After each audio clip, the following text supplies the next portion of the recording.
Hello everyone and welcome to WWE Discussion. I'm your host and WWE Jesus, Doug. In today's episode I'm going to be discussing NXT January 23rd, 2024 edition.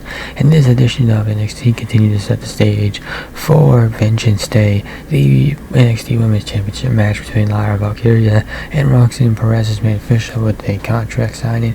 The Dusty Classic rolled on with Braun Breaker and Baron Corbin punching their ticket to Vengeance Day, and they will await the winner of next week's match between Carmella Hayes and Trick Williams versus LWO to find out who their opponents are. And with that, we'll go right into the action, starting with the Dusty Classic, Braun Breaker and Baron Corbin versus Nathan Frazier and Axiom. And NXT peaked early with a great opener. The style of these four men blended nicely. Axiom and Frazier fought from underneath, finding the smallest avenues for success against an overwhelming force. The crowd was going wild, especially late after Axiom kicked out of multiple big moves. Well, it never quite felt like the underdogs could win. They delivered a strong performance against top competition. Breaker and Corbin are meshing well as a tag team. Well, the build-up has been rushed for the Dusty Classic.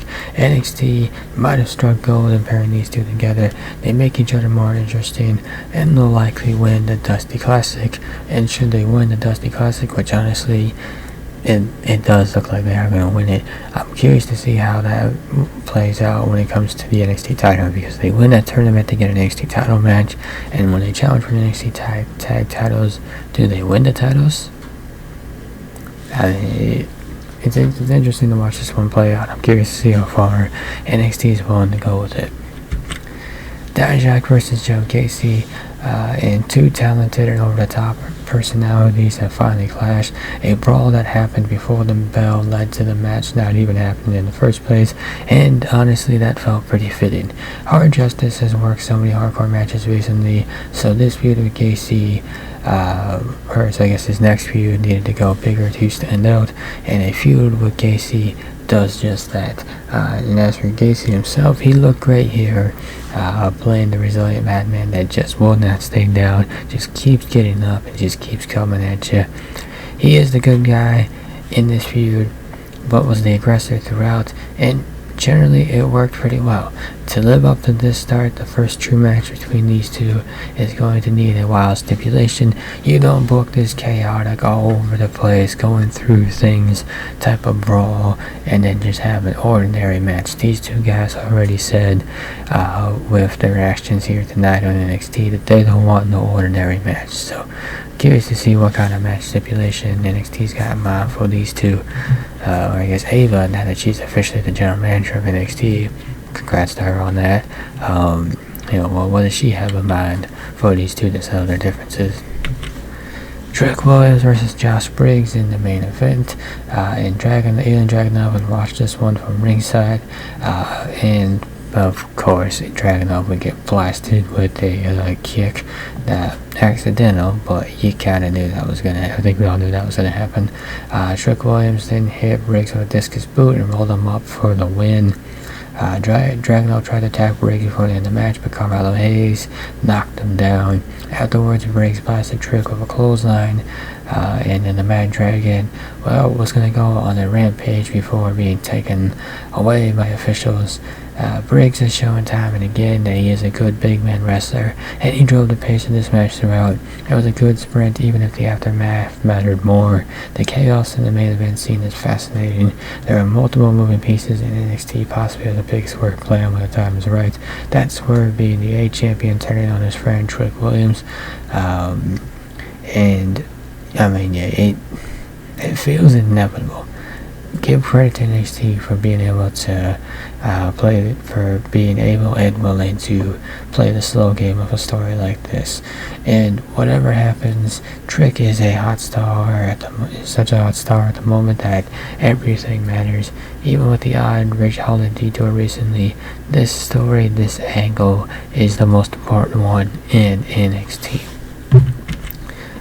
Contract signing to close out the show. Lyra Valkyria and Roxanne Perez make it official, and Tatum Paxley puts Perez through a table, which I think everybody saw that one coming. but it certainly does add an interesting little wrinkle to the story here.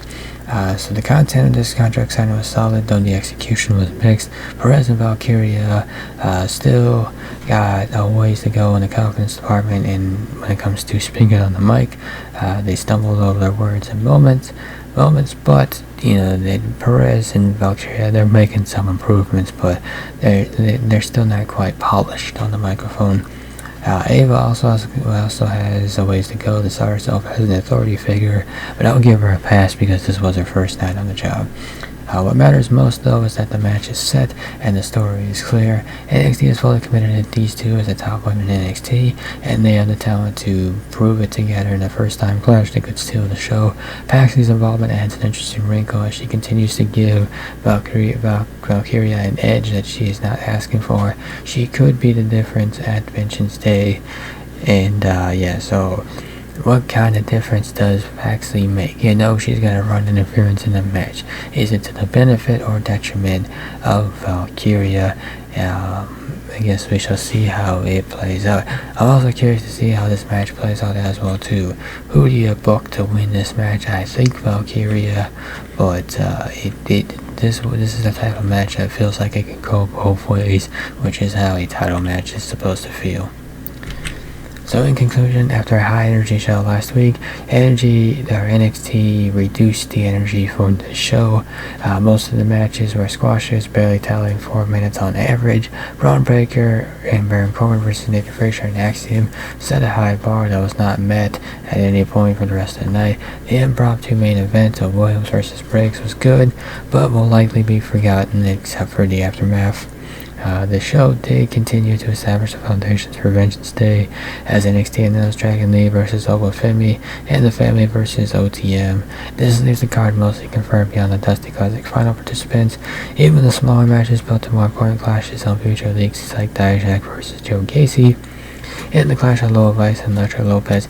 This is all to say that it was a productive NXT, if not an entertaining one to watch for most of its runtime. The future is brighter for the gold brand, as I should say. It looks like a night of great action to come. And with that will conclude this episode of WWE Discussion. If you enjoyed this episode, be sure to hit that like and subscribe button down below.